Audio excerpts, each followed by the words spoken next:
Hi hello అందరికీ నమస్కారం. Welcome to Radhakrishna టారు అండ్ నా మూషా. ఇక్కడ ఏంటంటే ఈమె కడమండి మంజుల కదా, Kadamandi Manjula and Kamareddy, wife of Ravikumar, Kamareddy Sriram Nagar colony. And house number వచ్చేసి 5-7-273, వార్డు నెంబర్ 38. ఈ వీళ్ళు గత 35 సంవత్సరాల నుంచి ఈ ఇంట్లోనే ఉంటున్నారు. అంటే 2021 నుంచి తాటిపల్లి రాజమణి, వైఫ్ ఆఫ్ నర్సింగ్లు, దోమకొండ వాళ్ళకి ఈమె 1,15,000 రూపాయలు ఒకసారి ఇవ్వడం, రెండోసారి లక్ష ఎంత 1,62,000 రూపాయలు ఈమె ఇవ్వడం వల్ల 2021 నుంచి కదా మీరు 2021 నుంచి ఈ ఇంట్లో ఉండడం జరుగుతుంది. అంటే వాళ్ళు ఈమె దగ్గర డబ్బులు తీసుకొని తిరిగి ఇవ్వకపోగా, ఇప్పుడు కాగితాలు అవన్నీ నేను వీడియోలో వస్తుంది. సో ఇప్పుడు 2001 ఇక్కడ ఏంటంటే ఇక్కడ తాటిపల్లి రాజమణి అండ్ నరసింహులు వాళ్ళ కుటుంబం మొత్తం ఈమెను హరాస్ చేస్తున్నారు. తాటిపల్లి అంజయ్య, అనిత అండ్ సునీత, పద్మ వీళ్ళందరూ కలిసి ఇప్పుడు ఈ ఇల్లును కూలగొట్టడం అనేది జరిగింది. సో ఈమె మాటల్లో విందాం ఫస్ట్, తర్వాత నేను మీకు ఇల్లు మొత్తం చూపిస్తా, ఆ తర్వాత సిచ్యువేషన్ చెప్తా. ఓకేనా? చెప్పు, నీ పేరు చెప్పు. అందరికీ నమస్కారం. నా పేరు మంజుల. నేను ఆశా వర్కర్గా చేస్తాను. నేను గత 35 సంవత్సరాల నుంచి దీంట్లోనే ఉంటున్నాను. నా మ్యారేజ్ ఇంట్లోనే అయింది. నేను అసలు ఫస్ట్ నాకు ఇక్కడ మా అత్తమ్మ వాళ్ళు ఉన్నారు, నన్ను మ్యారేజ్ చేసుకొచ్చినాక ఈ డబ్బులు మాకు అవసరం ఉన్నాయమ్మా, మీరు ఇస్తారా వెళ్ళిపోతారా అని తాటిపల్లి నరసింహులు మాకు అడగడం జరిగింది, దోమకొండ. అయితే మేమన్నాము, సేటు మా దగ్గర మీరు డబ్బులు తీసుకపోతే మరి మీ అన్నదమ్ములు, మీ భార్య, మీ పిల్లలందరూ మమ్మల్ని అడుగుతారు కదా ఎట్లా అని అంటే, నా భాగమేమో అక్కడ వచ్చింది దోమకొండలో, ఈ భాగమేమో నాదమ్మ అని నా దగ్గర 2001 పేపర్ కూడా నా దగ్గర ప్రూఫ్స్తో సహా ఉంది. ఇది ఎక్కడైనా సరే అప్పట్లో రీసెంట్ చేసిమంటే చేసియలేరు, నా డబ్బులు నాకు ఇవ్వమంటే ఇవ్వలేరు.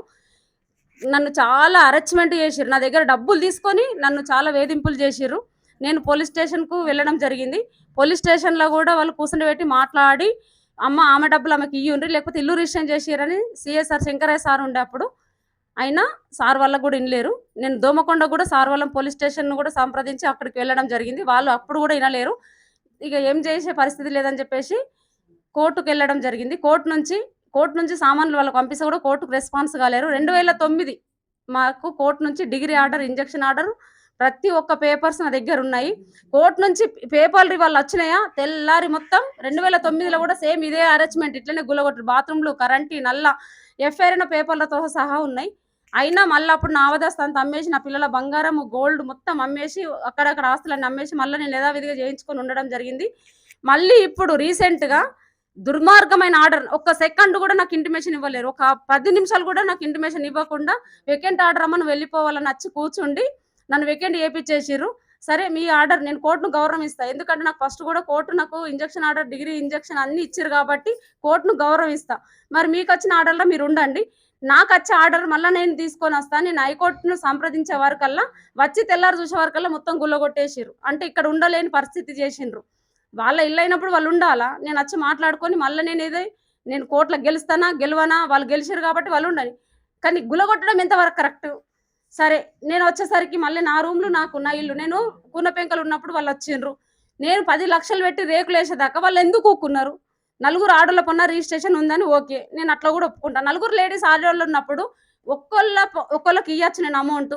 మరి ఆ మిగతా ముగ్గురు ఎందుకు ఇన్ని రోజులకు, మన 35 సంవత్సరాల నుంచి ఎందుకు నన్ను టార్గెట్ చేయలేకపోయినరు? నన్ను ఎందుకు క్వశ్చన్ మార్క్ చేయలేకపోయారు? ఒక చిన్న బిచ్చు కదిలిస్తే ఇంటి ముంగటల్లా నా ఇల్లును ఇచ్చేసినావమ్మా అని వేరే మిగతా లేడీస్ ఎందుకు నన్ను టార్గెట్ చేయలేకపోయారు? ఇప్పుడు ఎందుకు టార్గెట్ చేస్తారు? ఇది పొలిటికల్ బ్యాక్గ్రౌండ్ అని చాలా డిక్లేర్గా తెలిసిపోయింది. ఇది ఎందుకు, దేని కారణం అని అంటే, మాజీ కౌన్సిలర్ ఇప్పుడు అయిండు, కానీ ఇంతకుముందు గతం కాంగ్రెస్ పార్టీ, ఇంతకుముందు టీఆర్ఎస్, బీఆర్ఎస్ ప్రతి ఒక్క పార్టీలలో ఉండి నా దగ్గర ఉన్న ఆర్డర్ ప్రకారంగా నేను మున్సిపల్కి వెళ్ళడం జరిగింది. మున్సిపల్కు ఆన్లైన్లో చేంజ్ చేయండి సార్ అంటే, నా దగ్గర ఉన్న డిగ్రీ పేపర్లతో చేంజ్ చేయమంటే వాళ్ళన్న మీ కౌన్సిలర్ చేంజ్ చేయకమంటున్నామని చెప్పేసి ప్రూఫ్తో సహా ధర్నీలు వచ్చిన పేపర్తో సహా ఉంది. మున్సిపల్ నరసింహ సార్ దగ్గరకు పోయినా ఆన్లైన్లో చేంజ్ చేయండి అంటే అట్లా కూడా చేయమని చెప్పారు. ధర్నీలు వస్తే భార్గవి మేడమును రవీందర్ సార్ ఇద్దరు, వాళ్ళకి ఇప్పుడు కూడా సాక్ష్యం తెప్పిస్తాం మున్సిపల్లో. ధరణిలోకి సక్సెస్ఫుల్ అయిందని చెప్పినాక కూడా ఏమని చెప్పిర్రు, మీ వాడుకోసలేరు, డిలీట్ చేయమని చెప్పిండు. ప్రతి దాంట్లో ఇన్వాల్వ్ అయ్యిండు. 25 సంవత్సరాలు, గత 25 సంవత్సరాల నుంచి ఆయననే అధికారం చెలాయించిండు. ఆ అధికారం ఏందో నా ఇల్లు మీద చూపించిండు. నా 2 ఆడపిల్లలు మేము రోడ్డు మీద పడ్డాము. మాకు అసలు తిందామంటే తిండికి లేకుండా, కట్టుకుందామంటే బట్టలు లేకుండా మమ్మల్ని ఎంత ఘోరంగా చేసిండ్రంటే, నేను ఒక డిస్ట్రిక్ట్ ప్రెసిడెంట్, నేను ఆశా వర్కర్ డిస్ట్రిక్ట్ ప్రెసిడెంట్, గౌరవ అధ్యక్షురాలు, బీసీ అధ్యక్షురాలు ప్రెసిడెంట్ అంటే నన్ను ఒక డిస్ట్రిక్ట్లో లీడర్ని అయి ఉండి నన్ను ఇంత టార్గెట్ చేస్తే, మామూలుగా గరీబ్ వాళ్ళు బీద వాళ్ళు ఉంటే వాళ్ళని ఇంకెంత టార్గెట్ చేస్తుండొచ్చు అని నా క్వశ్చన్ మార్క్. ప్రాణ ప్రమాదం కూడా ఉంది. చాలా పేరు కూడా చెప్పు.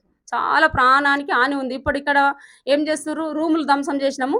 ఇప్పుడు మళ్ళీ ఏం చేస్తుర్రు, మేము ఆల్రెడీ మున్సిపల్ నుంచి ఇది ఆర్డర్ తీసుకొచ్చి ఇది మొత్తం గులగొట్టేస్తామని చెప్పేసి కూడా బెదిరింపు కాల్స్ వస్తున్నాయి. మా ప్రాణానికి భయం ఉంది.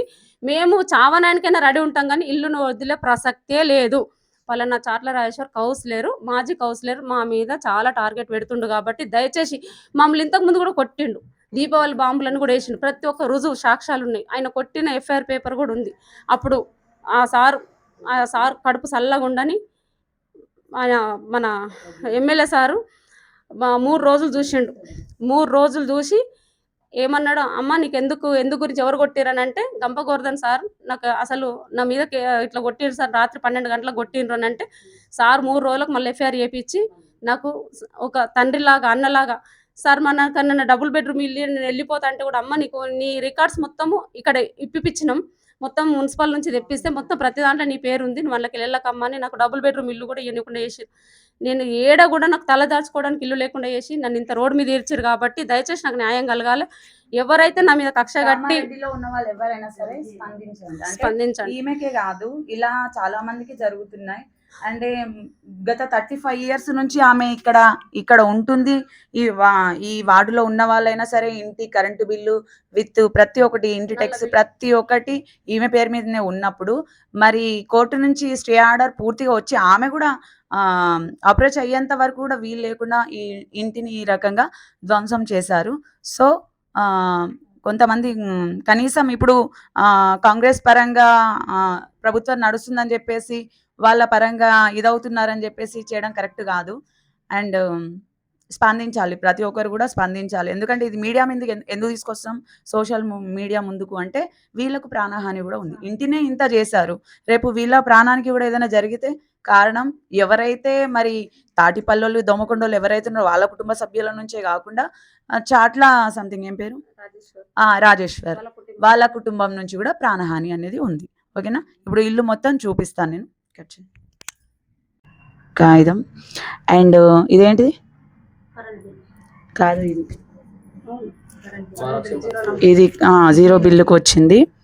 అండ్ ఇది హౌస్ లోన్ తీసుకుంది. ఇది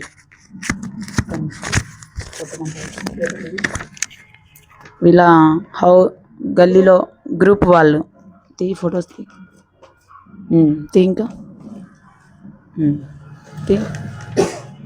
ఓకే తీసి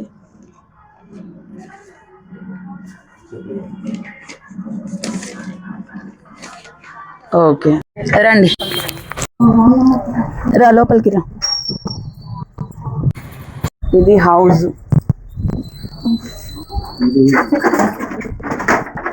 ఇది కూలగొట్టేశారు.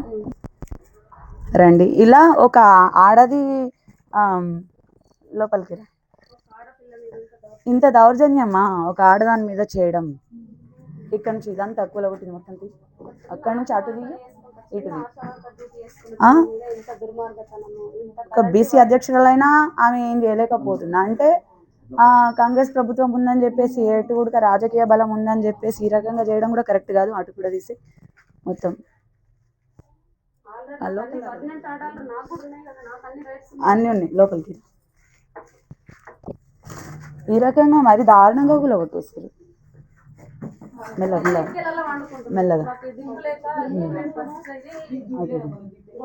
ఇటు ఇదే ఇటు చూపించవచ్చు. ఇదే రూమ్లల్లా వీళ్ళు పండుకుంటున్నారంట, ఇదే రూమ్లల్లో. మరి వీళ్ళని ఇక్కడనే తగలబెట్టే, ఇప్పుడు అన్ని యూట్యూబ్లలో ఏమొస్తున్నాయి, చంపేస్తారు నరికేస్తారు అని అంటారు. మరి ఈ ప్రమాదం కూడా వీళ్ళిద్దరికి ఉన్నది, భార్యాభర్తలు ఇద్దరికి చంపేస్తారు నరికేస్తారు. ఆస్తుల కోసం ఇప్పుడు ఇల్లునే ధ్వంసం చేశారు టోటల్గా. మరి చంపేయాలని గ్యారంటీ ఏముంది చెప్పండి? తీయండి. మొత్తానికి ప్రమాదం ఉంది. ఆమె భయపడుతుంది, అధ్యక్షురాలు అయ్యుండి కూడా. తీసా బయటికి వెళ్ళి మాట్లాడు. మొత్తం ఇదంతా తీసే, అదంతా తీసినా అక్కడ వరకు. అదే వాళ్ళ నుంచి కాంటాక్ట్ రావాలి, అక్కడ బయట కూడా తీసుకో.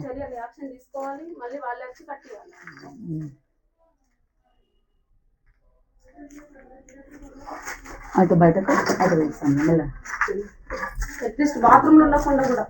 బాత్రూంలో కూడా ఒకటేసిరా. వామ్మో, గింత దౌర్జన్యమ్మా! మరి ఇది రౌడీయిజం లాగా అయిపోయింది. ఇల్లు లాగా ఒక మనుషులను కూడా బతకనిచ్చేటట్టు లేరు. 35 సంవత్సరాల నుంచి ఉంటున్న ఇల్లును ఈ రకంగా చేశారంటే ఏమన్నట్టు? ఏమంది దారుణంగా చేసిర్రు. ఆమె ఏడవకండి. కనీసము కామారెడ్డిలో ఉన్న వాళ్ళన్నా రియాక్ట్ అవ్వండి, అర్థమైందా? ఎందుకంటే ఇప్పుడు ఈ వీడియో మీ ముందుకు తీసుకొస్తుంది ఓన్లీ నాటే కామారెడ్డి కాదు. ఏడవద్దు. ఒక ఆడదాని మీద ఇంత దౌర్జన్యం చేస్తారంటే, ఇంత ఘోరంగా గుల్లగొట్టిరంటే చంపేయారని గ్యారంటీ ఏముంది? కామెంట్ చేయండి అందరూ. ఎందుకంటే ఇది ఎంతవరకు న్యాయం అనేదే నేను చెప్తున్నా. ఇది ఇక్కడ వరకు కాదు, అందరికీ తెలవాలి. అంటే ఇలాంటి పరిస్థితి ఇంకా ఏ ఆడదానికి రావద్దు. ఇలాంటి పొజిషన్లో కూడా చాలామంది ఉంటారు. అలాంటి పరిస్థితి రావద్దనే ఈరోజు ఈ వీడియో అనేది తీయడం జరుగుతుంది. దయచేసి ఆమె బాధను అందరూ అర్థం చేసుకుంటారు అనుకుంటున్నా, కామెంట్లో తెలియజేస్తారనుకుంటున్నా. కామారెడ్డిలో ఉన్న వాళ్ళు మన ఎమ్మెల్యే, ఆయన పేరేంటి? వెంకటరమణారెడ్డి సార్ ఎమ్మెల్యే గారు, మీరైనా న్యాయం జరిపించాలి. ఎందుకంటే ఇది మీ దాకా రావాలి, ఆయన దాకా కూడా స్ప్రెడ్ చేయండి. కామారెడ్డి వాళ్ళు షేర్ చేయండి వీడియోని, ఖచ్చితంగా అందరికీ తెలియాలి. ఎందుకంటే ఛానల్ చాలామంది చూస్తారు, Usha Patel world channel and Radhakrishna tarot reader Usha నేను. సో ఇక్కడనే కామారెడ్డి కాబట్టి మాది. తను నాకు కొట్లు పడ్డా కూడా, నెత్తి కొట్లు పడ్డా కూడా కవర్ వేసుకొని వచ్చిన, తన కోసం ఏడ్చుకుంటా వచ్చింది కాబట్టి నేను ఈ వీడియో తీయడానికి కంప్లీట్గా నేను ఇక్కడికి వచ్చిన. సో అందరూ చూస్తారు, ఏదో ఒకటి నాకు కామెంట్లో తెలియజేయండి. ఆమెకు న్యాయం జరిగే దాకా మాత్రం ఇది స్ప్రెడ్ చేయండి దయచేసి. వీళ్ళు అన్ని ప్రతి ఒక్కటి దయచేసి నాకు న్యాయం కల్పించాలి.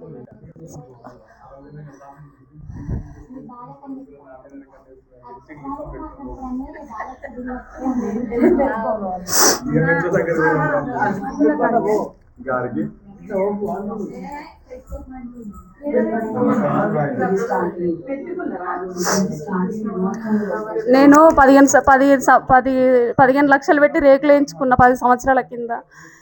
వాళ్ళు మున్సిపల్ నుంచి వాళ్ళు ఆల్రెడీ నాకు పర్మిషన్ ఇచ్చిర్రు. పర్మిషన్ ఇచ్చినాక కూడా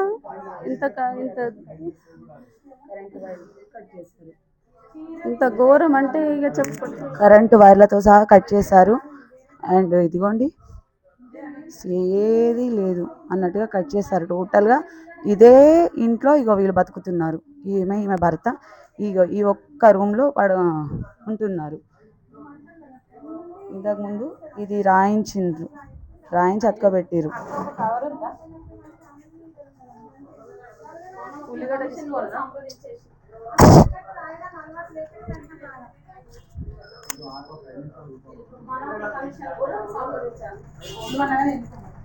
మానవ హక్కుల